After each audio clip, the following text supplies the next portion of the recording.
Hello दोस्तों, मैं हूं बंटी निराला। स्वागत करता हूं आपके अपने यूट्यूब चैनल निराला कंप्यूटर में। दोस्तों, आज की इस वीडियो में छत्तीसगढ़ राज्य ग्रामीण बैंक का ग्राहक सेवा केंद्र किस तरीके से लिया जाता है, इस पर रिक्वायरमेंट डॉक्यूमेंट क्या क्या है और आपको पास एजुकेशन क्वालिफिकेशन क्या होनी चाहिए, आपके पास सेंटर में क्या क्या डिवाइसेस होने चाहिए और आपके लिए इसमें लागत कितना आएगा, इन सभी के बारे में इस वीडियो में पूरी चर्चा कर रहा हूँ। तो वीडियो को पूरा देखिए और जिन्होंने अभी तक हमारे यूट्यूब चैनल निराला कंप्यूटर को सब्सक्राइब नहीं किए हैं तो चैनल को सब्सक्राइब कर दीजिए और बेल आइकन के बटन को प्रेस कर दीजिए।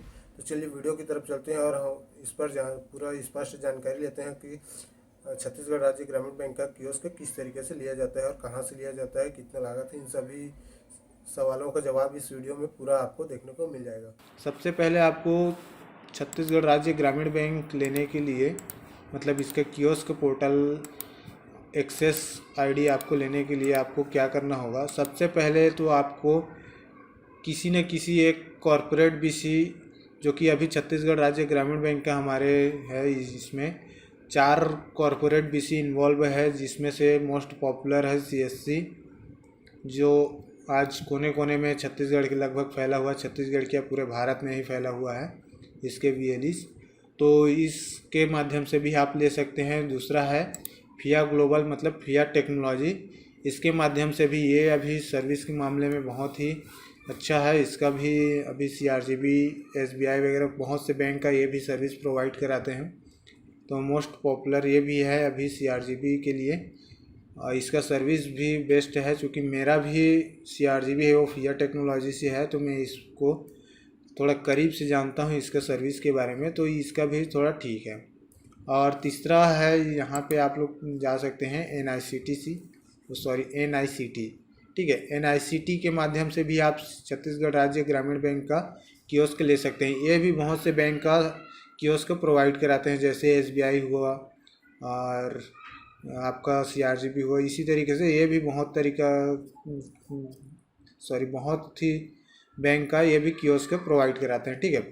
तीसरा तरीका है यहाँ पर चौथा वक्रांगी कॉरपोरेट बीसी, जो कि अभी छत्तीसगढ़ राज्य ग्रामीण बैंक के लिए नया ये अभी आया है, ठीक है। तो इसके माध्यम से भी आप लोग इसमें कांटेक्ट करके आप अपना छत्तीसगढ़ राज्य ग्रामीण बैंक का कियोस्क ले सकते हैं। तो इनसे कांटेक्ट करने के लिए आपको करना क्या होगा, सबसे पहले यदि आप सीएससी से यदि लेना चाहते हैं तो सीएससी में यदि लेना चाहते हैं तो आपके पास एक आपका सीएससी आईडी होना चाहिए। सीएससी आईडी होने के बाद आपके पास एक सीएससी आईडी हो जाने के बाद आपके पास बैंक मित्र का रजिस्ट्रेशन पोर्टल होता है इसका, जो कि सीएससी आईडी हो जाने के बाद आपको वहाँ पे अपना डिजिटल सेवा पोर्टल से आपका बैंक मित्र का रजिस्ट्रेशन कर लेना है। रजिस्ट्रेशन करने के बाद आपके अपने कॉरपोरेट बीसी के मतलब सीएससी के डिस्ट्रिक्ट मैनेजर से कांटेक्ट करना होगा। डिस्ट्रिक्ट मैनेजर से कांटेक्ट करके वहाँ से आपके लिए एक लेटर इशू करेंगे। लेटर इशू हो जाने के बाद आप उसको अपने बैंक में जाएंगे, बैंक से अकाउंट वगैरह ओपन करा के, जो कि मैं आगे का प्रोसेस बता देता हूँ। इन चारों को एक साथ कवर करते जाता हूँ। सबसे पहले यदि सीएससी का आप प्रोसेस करेंगे तो सीएससी आईडी आपके पास होना चाहिए। सीएससी आईडी हो जाने के बाद बैंक मित्र का रजिस्ट्रेशन हो जाना है, ठीक है। उसके बाद आपको सीएससी डिस्ट्रिक्ट मैनेजर को पकड़ना है। दूसरा फिया ग्लोबल की बात करें तो फिया ग्लोबल में भी सेम है लगभग। इसमें आपको इनके यहाँ पे कॉन्टैक्ट डिटेल दिया है, यहाँ पर भी आप इसको कॉल करके या फिर जानकारी ले सकते हैं। अदरवाइज़ यहाँ पर कॉन्टैक्ट अस में जाएंगे, यहाँ पर ज्वाइन द बीसी नेटवर्क करेंगे। ज्वाइन द बीसी नेटवर्क करेंगे, यहाँ पर आपको कुछ जानकारी अपना डिटेल देना होगा, जैसे name, phone number, email ID, district name, message. यहाँ पर इंटरेस्टेड है तो उसका डिटेल भर दीजिएगा। उसके बाद यहाँ पर सबमिट करेंगे तो फिर आपको फिया ग्लोबल से आपके कांटेक्ट कर लिया जाएगा। तीसरा है एनआईसीटीसी का भी यहाँ पर देख सकते हैं, ये उनका नंबर यहाँ पर दिया गया है। यहाँ पर सेम इसका भी वही है, करियर वाले या फिर कांटेक्ट पेज में जाकर यहाँ पर भी उसका मेल वगैरह डाल कर सकते हैं, ठीक है। ये उनका हेड ऑफिस का नंबर हुआ बॉम्बे हॉस्पिटल का। यहाँ पर जैसे ही सर्च करेंगे अपना छत्तीसगढ़ के लिए, यहाँ पर रायपुर का एनआईसीटीसी ऑफिस को सर्च करके कर सकते हैं, ठीक है। ये एनआईसीटीसी का रायपुर का एड्रेस निकाल लेना है, वहाँ पर इसको आप कांटेक्ट कर लेना है। चूँकि मेरे पास सभी डिस्ट्रिक्ट का या फिर सभी कॉर्पोरेट बीसी का कॉन्टैक्ट नंबर नहीं है, तो इसके लिए मैं ये पर्सनल ये प्रोवाइड नहीं करा सकता। बाकी इस तरीके से आप लोग कर सकते हैं। और चौथा है वक्रांगी। वक्रांगी में भी कॉन्टैक्टर्स में जाके यहाँ पर सारे यहाँ पर कॉन्टैक्ट करके अपना जानकारी ले सकते हैं। ठीक है, इतने सारे चीज़ हो जाने के बाद जैसे कि सीएससी में आपको बैंक मित्र वगैरह का रजिस्ट्रेशन कर लेना है। यहाँ पर आपको रिक्वायरमेंट क्या क्या होगा, आपके पास एक सेंटर प्रॉपर होना चाहिए, चाहे आप रेंट में लें चाहे आपका खुद का हो।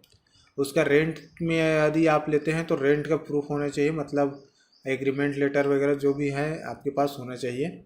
और शॉप के अंदर आपको एक प्रिंटर होना चाहिए, लैपटॉप या फिर डेस्कटॉप होना चाहिए, फर्नीचर मतलब बैठक व्यवस्था जो भी है वो सारा चीज़ आपके पास होना चाहिए। एक सिंगल बायोमेट्रिक डिवाइस होना चाहिए आपके पास। बायोमेट्रिक में आप मार्फो का यूज़ कर सकते हैं, मार्फो आपके पास होना चाहिए। ठीक है, और पांचवा आप यहाँ पर सेंटर के अंदर होना चाहिए आपके पास एक रिसिप्ट प्रिंटर होना चाहिए, जिससे आप कस्टमर को रिसिप्ट दे सकते हैं। इसके अलावा पीटीसी में आप जैसे आप यदि आपको मिल जाए तो कुछ बैनर होने चाहिए, बैनर के साथ साथ आपके पास कुछ रजिस्टर होने चाहिए, ये सारी चीज़ होना चाहिए। सेंटर की बात हुआ, ये आपके पास कंपलसरी होना चाहिए।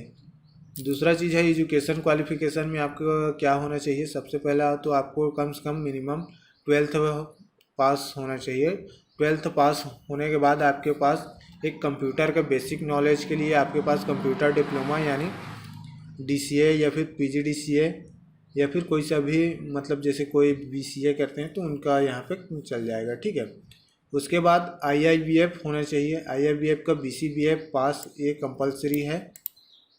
बीसीबीएफ का एग्ज़ाम क्लियर कर लेना आपको जब कंपलसरी। चौथा आईआईबीएफ डीआरए, जो कि आप इसको बाद में भी दे सकते हैं, ये ऑप्शनल है। आईआईबीएफ का डीआरए का एग्ज़ाम बेसिक यही चीज़ होना चाहिए। और डॉक्यूमेंट में क्या क्या लग सकता है, आपको एड्रेस प्रूफ के लिए शॉप का भी एड्रेस प्रूफ चाहिए, जो कि एग्रीमेंट लेटर वगैरह जो चीज़ मैं बताया, गुमस्ता एड्रेस के लिए ये आपको अलग अलग डिफरेंट टाइप के लिए मांगा जा सकता है। लाइक बिजली बिल को भी आप लोग यूज़ कर सकते हैं 3 महीना तक का। आपके पास आधार कार्ड ये कंपलसरी है, ये तो सभी के पास होगा। आधार, पैन, पुलिस वेरिफिकेशन ये भी ज़रूरी है। पुलिस वेरिफिकेशन के साथ साथ बैंक पासबुक, जो कि सेविंग, सेटलमेंट और कमीशन और सिक्योरिटी डिपॉजिट के लिए ये बैंक ब्रांच ऊपर है। आपके ब्रांच कितना का एफडी लेते हैं उसके ऊपर है। कई ब्रांच 10,000, 20,000, 25,000 तक का भी आपको एफडी करा सकते हैं। ठीक है, एफडी कराने के बाद जैसे बहुत से कई जगह सिविल स्कोर भी देखा जाता है। बैंक में भी कई ठो ब्रांच में सिविल स्कोर, या फिर सीएससी में अभी सिविल स्कोर के बिना नहीं दे रहे थे, तो सीएससी के लिए अगर लेते हैं तो सिविल स्कोर 700 से ऊपर का होना ज़रूरी है। ठीक है, इतने सारा चीज़ बस बेसिक जो है, बाकी सारा चीज़ आपके पास होना चाहिए जो कांटेक्ट करके आप लोग ले सकते हैं। इसमें इन्वेस्टमेंट कितना होगा वो भी आपको मैं बता दूं। लगभग बहुत से कॉरपोरेट बीसी जैसे सीएससी की मान लें तो सीएससी लगभग 0 का चार्ज करता है, लेकिन उसके बाद आपको बीमा वगैरह कुछ करा सकते हैं। ये डिफरेंट डिस्ट्रिक्ट मैनेजर ऊपर होगा। उसके बाद जैसे आप मान लीजिए आप फिया में लेना चाहें तो फिया का भी कुछ रजिस्ट्रेशन फ़ीस होता है, जैसे 10,000 12,000 के आसपास। मैं फिक्स अमाउंट नहीं बताना चाहूँगा,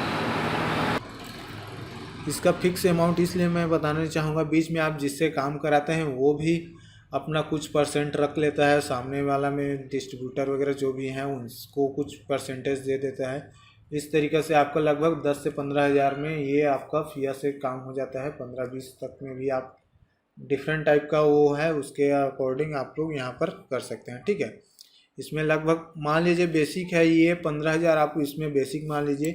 NICTC का लगभग सेम है, ऐसा भी ये भी मान सकते हैं। वक्रांगी का मेरे को पता नहीं, लगभग इसमें भी मान लीजिए मिनिमम आप 15,000 इसको मान लीजिए। और प्लस यदि आपको 10 या फिर 15,000 का FD कराते हैं तो 10-25,000 ये आपका बेसिक आपको आईडी का ही चार्ज पड़ जाएगा। ठीक है, 15,000 तक आईडी का ही आपको चार्ज पड़ जाएगा, जिसमें से आप जो एफडी कराए रहेंगे, जो कि सिक्योरिटी डिपॉजिट के लिए होता है। एफडी जितना का आप कराएंगे, मान लीजिए 10,000 का कराते हैं तो बोला जाता है इसका 4 गुना आपको ओवरड्राफ्ट की सुविधा मिलती है। बाकी ये अभी तक तो मेरे हिसाब से नहीं मिला है किसी को, बाकी ये बोला जाता है कि ये मिल सकता है। ठीक है, तो यहाँ तक स्टार्टिंग करने में ही आपको 25,000 का इन्वेस्ट हो गया। उसके बाद यहाँ पर आपको काम करने के लिए कम से कम तो 1 लाख रुपए कंपलसरी है। 1 लाख रुपए यदि नहीं है आपके पास तो शायद ही आप इसको वर्क कर सकते हैं। मतलब कुछ कस्टमर आपके पास आ सकते हैं जो कि डिपॉजिट के लिए आएंगे, कुछ कस्टमर विड्रॉल के लिए आएंगे, कुछ फंड ट्रांसफ़र के लिए आएंगे। तो इस तरीके से आपके अकाउंट में यदि आपके पास पर्याप्त मात्रा में पैसे नहीं है तो पर भी आप इसमें कुछ कमाई नहीं कर सकते हैं। और रही बात इसकी कमीशन की, तो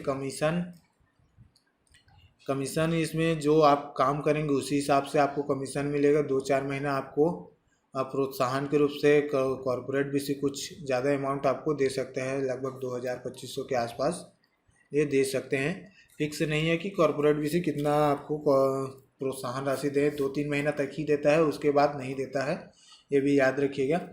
इसमें सर्विसेज क्या क्या मिलेगी वो आपको मैं यहाँ पर बता देना चाहूँगा। सर्विसेज के बारे में यहाँ पर देखते हैं।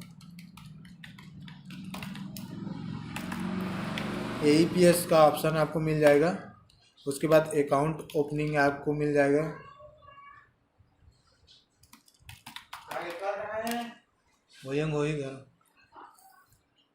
अकाउंट ओपनिंग मिल जाएगा, बेसिक यही दोनों चीज़ सर्विस आपको मिलेगा। उसके बाद लोन वगैरह का प्रोसेस, आधार लिंक, बाकी का जो कि बीमा इंश्योरेंस करने के यहाँ पर भी एक सर्विस मिल जाएगा। ठीक है, यहाँ पर इंश्योरेंस के लिए आपको बोला जाएगा इंश्योरेंस। ठीक है, अकाउंट ओपनिंग, AEPS और इंश्योरेंस। कुछ समय पहले अभी आज के स्थिति में तो CIF से ट्रांजैक्शन नहीं हो रहा है, पहले होता था, लेकिन CIF का ट्रांजैक्शन आपको भविष्य में फिर से वापस देखने को मिल जाएगा। तो CIF से आप जिनका अकाउंट ओपन करेंगे उनका ट्रांजैक्शन करने को मिल सकता है, लेकिन अभी ये मिलेगा कि नहीं मिलेगा इसके बारे में भी कुछ कहा नहीं जा सकता। डिजिटल अकाउंट ओपनिंग का भी इसमें सर्विस आपको मिल जाएगा, जो कि डिफरेंट टाइप, जो कि हमारे पिछले वीडियो में आप लोग देख के इसको जान सकते हैं कि क्या क्या सर्विसेज आपको मिलेगा। तो बस दोस्तों इतना ही आपको कहना था मेरा। कई लोग कमेंट कर रहे थे कि CRGB का कियोस्क का कैसे लें और किस तरीक़े से लें, कितना इन्वेस्ट हो जाएगा और क्या क्या करने पड़ेगा अपने को। तो बस इतना सा ही आपको करना है। आपको एक चीज़ और मैं बताना चाहूँगा, फ्यूचर में 4-5 साल 10 साल बाद डिजिटल बैंकिंग का आपको कुछ काम शायद इसका देखने को आपको नहीं मिलेगा, क्योंकि अभी की इस सिचुएशन में UPI के थ्रू बहुत से लोग, जो लोग जान नहीं रहे थे, अब UPI के थ्रू कर रहे हैं। 1 2 3 पे वाला जो अभी आ गया है उसका आप लोग यूज़ कर रहे हैं कस्टमर लोग। तो भविष्य में मुझे तो नहीं लगता कि डिजिटल करेंसी आ जाएगा, तो शायद ही किसी बैंक मित्र की आवश्यकता पड़ जाए और बैंक इसको रखे, या फिर इससे किसी का घर का गुजारा चल जाए। तो यहाँ पर मैं नहीं चाहता दोस्तों कि आप लोग कियोस्क लें या फिर ना लें। मैं आपको कहना चाहिए, आपको राह से भटकाना नहीं चाहूँगा। यदि आप लोग लेना चाहते हैं तो इन सारे चीज़ों को आप फॉलो करके ले सकते हैं। आशा करता हूँ दोस्तों आज के वीडियो आपको पसंद आया होगा। ऐसे ही कुछ महत्वपूर्ण जानकारी के लिए हमारे YouTube चैनल में बने रहें और अपने दोस्त रिलेटिव तक शेयर करें। मिलते हैं नेक्स्ट वीडियो में, तब तक के लिए धन्यवाद।